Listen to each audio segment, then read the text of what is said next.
brought to you by V-Guard. Rajkot અગ્નિકાંડમાં મૃતકોના DNA match થયા. ગોંડલના સત્યપાલસિંહ જાડેજા ખરેડાના ડીએનએ મેચ થયા. પરિવારે યુવકના અંતિમ સંસ્કાર કર્યા. અંતિમ સંસ્કારમાં મોટી સંખ્યામાં લોકો જોડાયા. આ ઘરનો સૌથી નાનો પુત્ર હતો કે જે વેકેશનની મજા માણવા માટે આ ગેમ ઝોનમાં ગયો હતો, પરંતુ એ પરિવારને નહીં ખબર હોય કે આ સૌથી નાનો પુત્ર હવે ઘરે પાછો ક્યારેય નહીં આવે.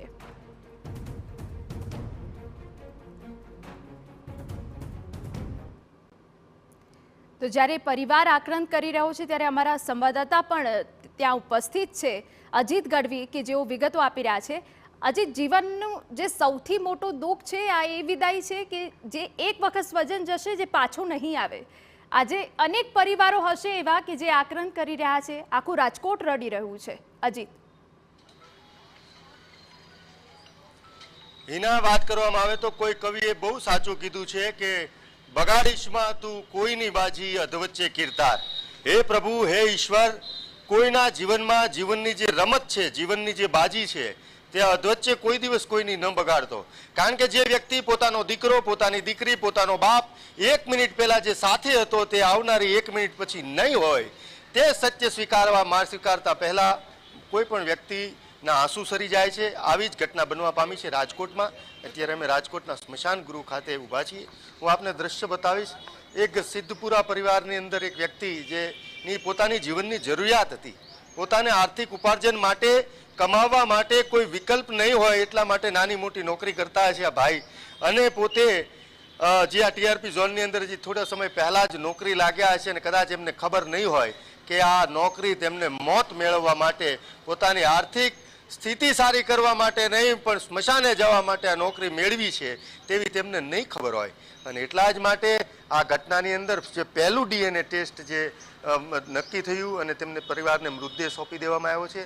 તેમના પરિવારના લોકો થોડીવાર પહેલાં જ આ સ્મશાન ગૃહ જે સરગમ ક્લબ સંચાલિત રામનાથપરા મુક્તિધામ છે ત્યાં આવી પહોંચ્યા હતા. રામ રામના નાદ કોઈ પણ માણસને અહીંયા ઊભો હોય તેના રૂવાડા ઊભા કરી દે. કારણ કે રામ બોલો ભાઈ રામ, રામ બોલો ભાઈ રામ, આવા નાદ સાંભળતા અહીંના ઊભેલા લોકો, અહીંયા જે કોઈ ઉપસ્થિત છે તમામ લોકોના આંખમાં આંસુ સરી પડે તેવા વાઇબ્રેશન કહી શકાય, તેવા તરંગો અહીંયા જ્યારે ઊભા થઈ રહ્યા છે ત્યારે એના ખૂબ કરુણ ઘટના છે. હજી ધીરે ધીરે જે રીતે ડીએનએ ટેસ્ટ નક્કી થઈ જાય તેમ તેમ પરિવારોને, જુદા જુદા પરિવારોને પોતાના અવશેષો જે વધ્યા છે તે આપવામાં આવી રહ્યા છે, મૃતદેહો આપવામાં આવી રહ્યા છે. ધીરે ધીરે પરિવારો જુદા જુદા રાજકોટમાં આવેલા સ્મશાનોએ જઈ રહ્યા છે. રામ બોલો ભાઈ રામના નાદ સંભળાય, થોડી વાર પછી સંભળાય છે. રાજકોટ આખું હિપકે ચડ્યું છે એવું કહી શકાય. ગુજરાત માટે આ ખૂબ કરુણ ઘટના કહી શકાય. સ્મશાનની અંદર, રાજકોટની અંદર આજે એક દિવસની અંદર 28 લોકોના અંતિમ સંસ્કાર થશે તે ક્યારે કોઈ વિચાર્યું ન હોય. આ ખૂબ કરુણ ઘટના છે, ખૂબ આક્રંદવાળી ઘટના છે. અનેક લોકોની બેદરકારીનું પરિણામ 28 નિર્દોષ લોકોએ ભોગવ્યું છે. ત્યારે રાજકોટના કોઈ પરિવારે નક્કી એવું કલ્પના નહીં હોય કે એક સાથે 28 લોકોનું આ રીતે આર્તનાદ થશે, રૂવાડા ઊભા કરી દે તેવી ઘટના થશે. રાજકોટની અનેક આંખો રડી પડશે. લોકોને કલ્પના નહીં હોય, એના અનેક પરિવારોને આ ખબર નહીં હોય કે પોતાના પતિ છે, જે હમણાં જ એક બેન ખૂબ જ આક્રંદ કરતા હતા, તેમને ખબર ન હોય કે પોતાના પતિ છે તે આ ટીઆરપી ઝોનની અંદર નોકરી કરીને અહીંયા આખા પરિવારનું પેટ ભરવા જતા હતા. પરંતુ આ આગ છે, બેદરકારીની આગ છે. આ રાજકોટ મહાનગરપાલિકાએ લગાવેલી આગ છે, અહીંના જવાબદાર અધિકારીઓએ લગાવેલી આગ છે, અહીંના શાસકો જે છે મહાનગરપાલિકા તેમની બિનજવાબદારીએ લગાવેલી આગ છે. આ આગની અંદર 28 લોકોને ભરખી જવાના છે. આજ રાજકોટને વારાફરતી મોતના મૃતદેહો મળવાના છે શમશાને. હમણાં થોડી વાર પછી જેમ જેમ મૃતદેહો મળશે તેમ તેમ અનેક પરિવારોના ઘરેથી અર્થીઓ ઉઠવાની છે અને ધીરે ધીરે શમશાને આ પ્રકારની ઘટનાઓ, શું આના વિશે કહેવું, આના વિશે શબ્દો ખૂટી જાય એના એવી આ કરુણ ઘટના છે. આ ઘટના બેદરકારીની ઘટના છે. અનેક લોકો, મંત્રીઓથી લઈ અનેક લોકો કડક પગલાં લેવાના આદેશો આપ્યા છે, કડક પગલાં લેવાના આદેશો આપ્યા છે. ચારે બાજુ સંભળાઈ રહ્યું છે કડક પગલાં લેવાના આદેશો આપ્યા છે. તક્ષશિલાની અંદર પણ કડક પગલાં લેવાના આદેશો આપ્યા હતા. મોરબીની અંદર પણ કડક પગલાં લેવાના આદેશ આપ્યા હતા. રાજકોટમાં પણ કડક પગલાં લેવાના તમે આદેશ આપી દીધા છે. ક્યાં સુધી તમે કડક પગલાં લેવાના આદેશ આપશો? ક્યાં સુધી તમે સસ્પેન્ડ માત્ર કરશો?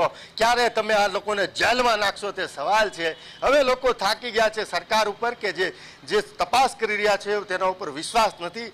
કડક પગલાં લેવાના આદેશ આપ્યા છે. આ શબ્દો ઉપર લોકો, આ શબ્દો છે તે ઝેર થઈ ગયા છે ગુજરાતના લોકોને, કારણ કે થાકી ગયા છીએ હવે આ શબ્દો સાંભળી. ક્યાં સુધી તમારે કડક પગલાંના આવા નાટકો ક્યાં સુધી કરવા છે? ક્યાં સુધી શમશાને આ પ્રકારના રોકકળ તમારે કરાવી છે? ક્યાં સુધી તમારે લોકોના જીવનની બાજીઓ બગાડવી છે? ક્યાં સુધી જીવનના માળા વીખી નાખવા છે? એ લાલચુ લોકો છે કે જેમના જ કારણે આજે અનેક પરિવાર રડી રહ્યા છે. હોસ્પિટલમાંથી જેમ ડીએનએ નક્કી થઈ રહ્યા છે તેમ પરિવાર મૃતદેહ લેવા આવી રહ્યા છે, પરંતુ એ પરિવારના આંસુ નથી સુકાતા. Brought to you by V-Guard.